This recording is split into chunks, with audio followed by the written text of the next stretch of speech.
ये महीना काफ़ी खास है, तो इसी में सरकारी नौकरी की तैयारियां कर लीजिए। यानी कि बात करने जा रहे हैं आज की इस वीडियो में खास उन सभी नॉन टीचिंग एस्पिरेंट्स के लिए जो अपनी तैयारियां ढूंढते हैं कि कैसे शुरुआत करनी है एक सरकारी प्लेटफॉर्म पे। तो यहाँ पे बात आ चुकी है सरकारी नौकरी को लेके बनारस हिंदू यूनिवर्सिटी से, यानी कि BHU से एक काफी अच्छी अपडेट निकली है सिर्फ आपकी जॉब अपॉर्चुनिटी के लिए।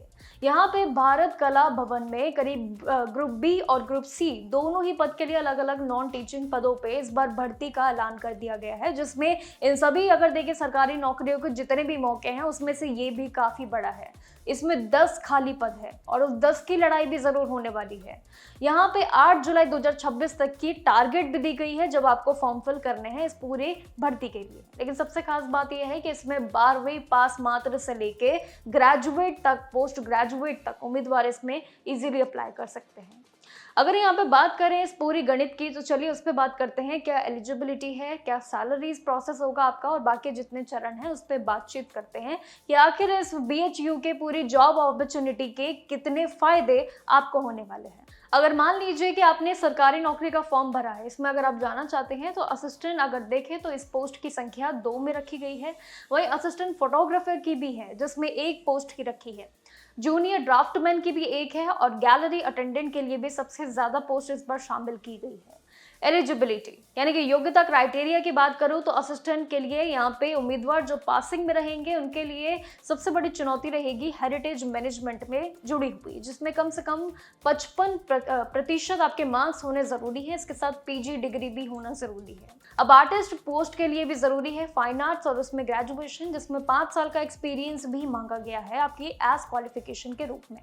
असिस्टेंट फोटोग्राफर के लिए भी यहाँ पे रूल है, रेलेवेंट यहाँ पे डिग्री और डिप्लोमा के साथ साथ 1 साल का एक्सपीरियंस होना भी जरूरी है। एक्सपीरियंस का खेल है। वहीं अगर जूनियर ड्राफ्टमैन और गैलरी अटेंडेंट की बात करूं तो यहाँ पे महज करीब 12वीं पास मात्र होना सिर्फ इतना जरूरी है। पिछले में एक्सपीरियंस है, लेकिन इस पद के लिए खाली 12वीं पास होना ही जरूरी रहेगा। इतना ही काम चल जाएगा आपकी सरकारी नौकरी पाने का अगर इस पोस्ट को चुनते हैं। एक्सपीरियंस मायने कहीं ना कहीं रहेगा, सिलेक्शन में प्रेफरेंस भी दी जाएगी, इतना भी जरूर तय है। इस भर्ती में अप्लाई करने के लिए मैक्सिमम एज लिमिट भी 35 साल तक की सेट की गई है। 35 साल कम नहीं है, आराम से आवेदन कर सकते हैं।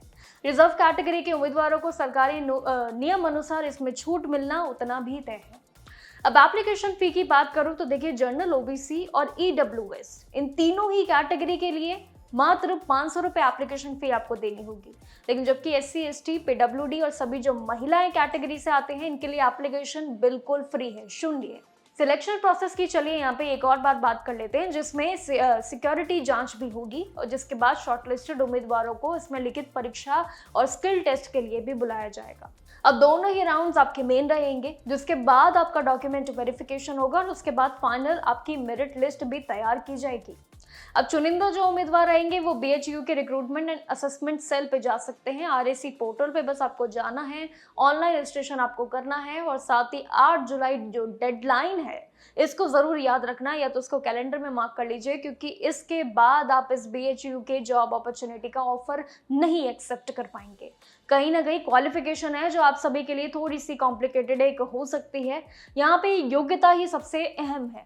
बाकी BHU का जितना भी ये फॉर्मूला है जॉब अपॉर्चुनिटी का बहुत ही सिंपल और सरल है। अगर आप चाहते हैं कि इतनी सारी सरकारी नौकरियां जो इस महीने निकली है, बैंक की और साथ ही पुलिस की और कई सारी निकली है, नेवी में भी निकली है, तो अगर आप चाहते हैं इनके अलावा और अपॉर्चुनिटीज देखना चाहते हैं, किसी साथी को बताना चाहते हैं, तो ये BHU अपॉर्चुनिटी भी बहुत ही मायने में बड़ी है। बाकी जानकारी आपके साथ जरूर ऐसी शेयर करते रहेंगे सरकारी नौकरी, प्राइवेट जॉब्स को लेकर। तब तक के लिए नमस्कार और देखते रहिएगा जागरण जोश।